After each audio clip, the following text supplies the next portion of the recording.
अस्सलाम वालेकुम दोस्तों, उम्मीद करते हैं आप सब हैरी से होंगे। दोस्तों एक टॉपिक के साथ आपकी खिदमत में आज दोबारा हाज़िर हुए हैं। आज हम आपको मुकम्मल तफसील बताएंगे कि सर्बिया का वीज़ा आप पाकिस्तान में रहते हुए किस तरह ले सकते हैं। चंद एक चीज़ें मैं हाईलाइट करूँगा, मैं आपको बताने की कोशिश करूँगा कि आप ये सीक्वेंस अपना बना लें। ये चीज़ें अगर आपके पास नहीं है, ये डॉक्यूमेंट्स आप अपने तैयार कर लें, क्योंकि अगर ये आप डॉक्यूमेंट्स आज ही अपने तैयार करने की कोशिश करेंगे तो आने वाले वक्त के अंदर जब आपको बहुत सी अपॉर्चुनिटी नज़र आएंगी तो ये बड़े आसानी के साथ आप वीज़ा जो है इसका अप्लाई कर सकते हैं। क्योंकि बहुत से ऐसे मुल्क हैं जो कि अभी अपनी जो साख्त है उसको मजबूत कर रहे हैं। ज़रूरी नहीं होता कि यूरोप के साथ या कोई ऐसे जो ममालिक हैं वो अपने बनने के साथ ही अपनी जो है वो ग्रोथ के मराहल की तरफ वो चले जाएं और बहुत ज़्यादा जो है वो अपनी तरक्की की तरफ एडवांसमेंट में हो जाएं। दोस्तों, ये जो सर्बिया है ये यूरोप का मुल्क है। इसकी सरहद हंगरी, बल्गारिया, क्रोशिया, रोमानिया के साथ मिलती है। इसका जो पुराना जो नाम था, जो इसको बुलाया जाता है, इसको यूगोस्लाविया कहा जाता था, जो कि 2003 के अंदर एक करारदाद मंजूर होती है और उसके बाद इसका बाकायदा तौर पर जो है वो नाम तब्दील करके और फिर इसकी अनाउंसमेंट होती है कि इसको सर्बिया का नाम जो है वो दिया जाता है। यूगोस्लाविया की दोस्तों अगर बात करें, ये यूगोस्लाविया जो है ये 7 तकरीबन जो मुल्कों का एक ऐसा मजमुआ था जो कि वक्त के साथ साथ फिर जब ये तमाम ये जो 7 मुल्क थे, इसकी आप हिस्ट्री भी चेक करेंगे, आपको ये चीज़ आपको देखने के लिए मिलेगी कि ये फिर जो 7 मुल्क थे जिसके अंदर हंगरी भी थी, मोंटेनेग्रो था और स्लोवाकिया था, सर्बिया भी इसी के अंदर ही आ जाता है। ये फिर इन तमाम ये जो 7 ममालिक के अंदर ये टूट के वक्त के साथ साथ जो है ये टूट कर फिर इनकी अलग-अलग जो है वो अपनी एक शनाख्त जो है वो बनती रही थी। और सर्बिया, जिस तरह मैंने आपको ये बताया, ये भी इन्हीं में से एक मुल्क था।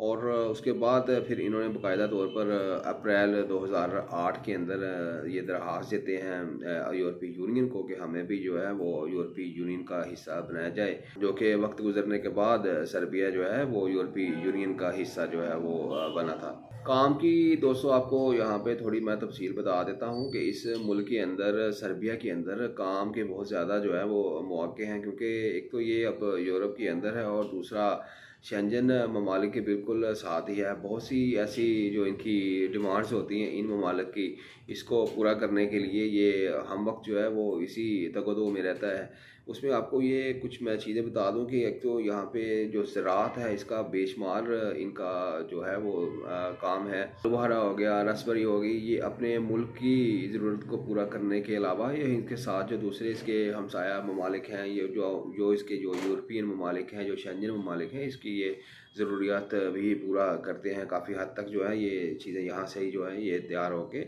वहाँ एक्सपोर्ट होती हैं। और इसके अलावा दोस्तों ये बड़े पैमाने के ऊपर इनका जो है वो डेयरी का काम है और पोल्ट्री फार्म का भी जो है वो काम यहाँ पे है। सियाहत की दोस्तों अगर बात करें तो सियाहत के मौके सर्बिया के पास इतने ज़्यादा नहीं है। वो ये वजह है कि ये बेसिकली ये लैंड लॉक है। लैंड लॉक मुल्क वो होता है कि जिसके इर्द गिर्द कोई समुंदर वगैरह नहीं होता, तो फिर वो उसको कुछ प्लस पॉइंट्स कम हो जाते हैं। तो इस वजह से सियाहत के अंदर जितने मौके अल्बानिया के पास हैं या क्रोशिया के पास हैं, उसके मुताबिक अगर हम ये कंपैरिजन करें तो इनके पास सियाहत के कुछ ज़्यादा मौके नहीं हैं। अलबत्ता 2 जो शहर हैं ना इनके, ये बहुत ही ज़्यादा सियाहत के हवाले से मशहूर हैं। ये नोवी सैड जो कि एक मशहूर एरिया है, ये बहुत ज़्यादा सियाहत की वजह से इसको जो है वो जाना जाता है। 2019 के जो इनके रिकॉर्ड्स वगैरह बताते हैं ना, ये कहते हैं कि जनाब ये 36 लाख लोगों ने सियाहत के मतलब हवाले से यहाँ पे इन्होंने ना ट्रैवल किया था। मतलब इतनी ज़्यादा जो इर्द गिर्द के जो इनके यूरोपीय ममालिक हैं, जो इसके पास जो शेंजन है सारे या दूसरे जो ममालिक के लोग हैं, इन्होंने इस मुल्क का रुख किया था सियाहत के लिए, सैर व तफरी के लिए। दोस्तों अगर इनकी जो करेंसी है ना वो उसकी बात करें तो यहाँ पे जो करेंसी है इसको सर्बियन दिनार इसको कहा जाता है। अगर पाकिस्तान से के साथ मैं इसकी वैल्यू कंपेयर करूँगा तो ये तकरीबन 2.58 2 रुपये 58 पैसे जो है ये पाक रुपीज़ पाकिस्तानी जो बनते हैं, वो एक इसका जो सर्बियन जो इसका दिनार है उसकी कीमत जो है वो बनती है। सैलरी जो है ये इतनी कोई ज़्यादा यहाँ पे नहीं है, लेकिन ये है कि अंदाज़ा जो इनका है, जो हम मतलब इनकी जो कैलकुलेशन आपको ये बता सकते हैं, ये तकरीबन पाकिस्तानी 1,60,000 के अराउंड इनकी जो है ये वैल्यू बनती है जो मंथली जो देते हैं। लेकिन सिर्फ इसका यहाँ पे जाने का या लोगों का जो एक क्रेज़ होता है वो इसी वजह से है कि जी ये यूरोप में आ चुका है। लेकिन जैसे दोस्तों आपको ये बताया कि यूरोप में तो आ चुका है, लेकिन अभी ये शेंजन में नहीं आया, इस वजह से इनकी अपनी एक शनाख्त है, अपनी एक अभी करेंसी है और अपना एक इनका क्राइटेरिया है जो इनकी फ़ीसेस वगैरह का, या इसके बाद इनकी जो अपनी जो वेजेस वगैरह जो इनकी तनख्वाहें वगैरह होती हैं वो इतना अपना जो है इन्होंने रखा हुआ है। बहुत से पाकिस्तानी हैं, बहुत से इंडियंस हैं, बहुत से बांग्लादेशी हैं, बहुत से मतलब ऐसे दूसरे फॉरेनर लोग होते हैं वो जो यहाँ पे जाते हैं, और उनकी जो ज़्यादातर कोशिश यही होती है कि वो जो जाने का जो उनका पर्पज़ होता है कि वो वहाँ पे रहेंगे, और उसके बाद ये है कि जैसे ही उनको कुछ हालात बेहतर नज़र आएंगे तो वो उसके बाद दूसरे शेंजन कंट्री की तरफ चले जाएंगे और अपना रोज़गार बेहतर तरीके से कमाना शुरू हो जाएंगे। वीज़े की अगर दोस्तों इसकी बात करूँ कि पाकिस्तान में इसमें रहते हुए आप किस तरह इसका वीज़ा जो है वो हासिल कर सकते हैं, तो इतना कोई वीज़ा लेना मुश्किल नहीं है। बेसिकली पहली तो ये है कि ये कुछ ऐसे ममालिक है, इसकी एम्बेसी जो है वो डायरेक्ट पाकिस्तान में इसको डील नहीं किया जाता। इसका वीज़ा आपको लेने के लिए कोई इसके मतबादल जो अल्टरनेट जो इनकी कॉन्सुलेट होती हैं या जो इनकी एम्बेसीज होती हैं वहाँ आपको जाना पड़ता है। और अब इसकी जो एम्बेसी है वो ईरान के अंदर है।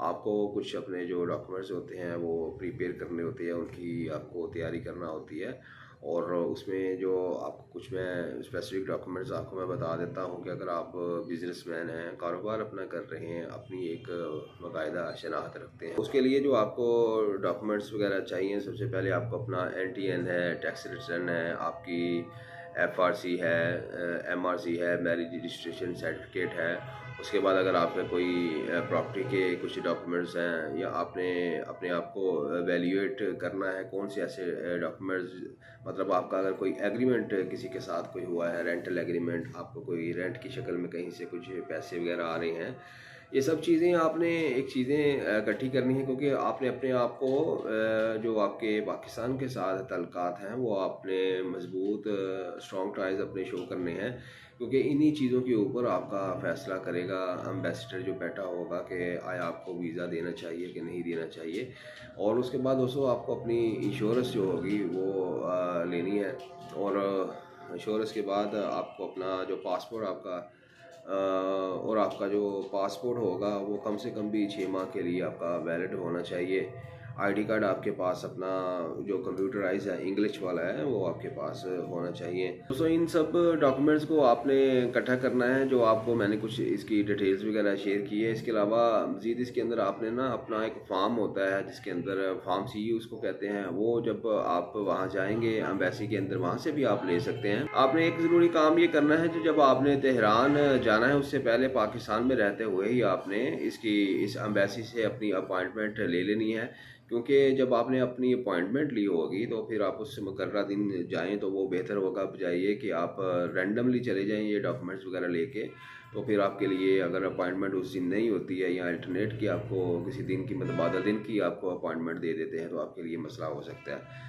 तो इस वजह से अगर तो आपका ऑलरेडी वहाँ पे रह रहे हैं, ईरान में इस वक्त मौजूद हैं, और इस वक्त आप मेरी वीडियो देख रहे हैं, तो आप उस वक्त के लिहाज से आप कॉल करके भी डिटेल ले सकते हैं मुतल्लिका एम्बेसी के अंदर से।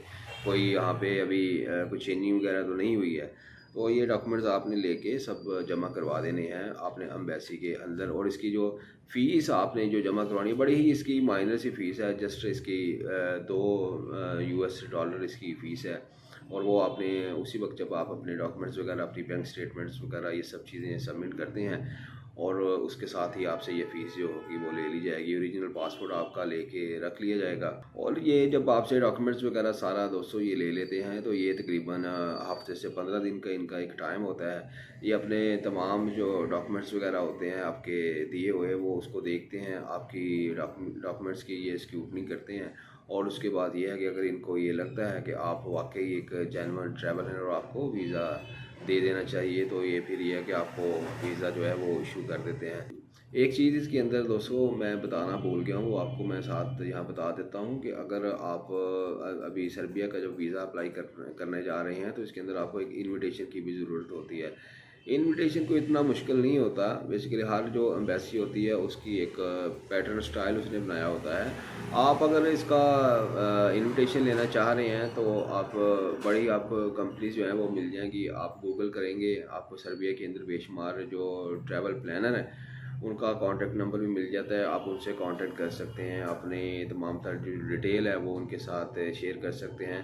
वो आपको दो तीन चीज़ें जो होंगी ना वो इकट्ठी आपको दे देंगे। एक तो आपकी इनविटेशन, और उसके बाद होटल जो आपकी बुकिंग होगी, और उसके बाद आपको एक ट्रैवल प्लान भी देंगे कौन से एरिया या कितने दिन के लिए जब आप आ रहे हैं तो क्या आपकी एक्टिविटीज़ होंगी। तो वो एक्टिविटीज़ के हिसाब से उन्होंने एक मतलब दो तीन किस्म के पैकेजेस वगैरह बनाए होते हैं। वो आप अपने जो बजट है उसके लिहाज से वो देख सकते हैं। तो उसको आप अपने जो आपकी ये रिक्वेस्ट होगी, जो आपका ये जो सारा वीज़ा होगा ना उसके साथ आपने इनको अटैच करना है। वो बहुत ज़्यादा इसका जो होता है वो इम्प्रेशन पड़ता है, क्योंकि बाकी चीज़ें आपकी फाइनेंशियली तो वो शो हो रही होती हैं, लेकिन ये भी जब इसके साथ होगा तो एक मुकम्मल तौर पर ये तासर जाएगा कि आप जेन्युइन जो है वो ट्रैवल है।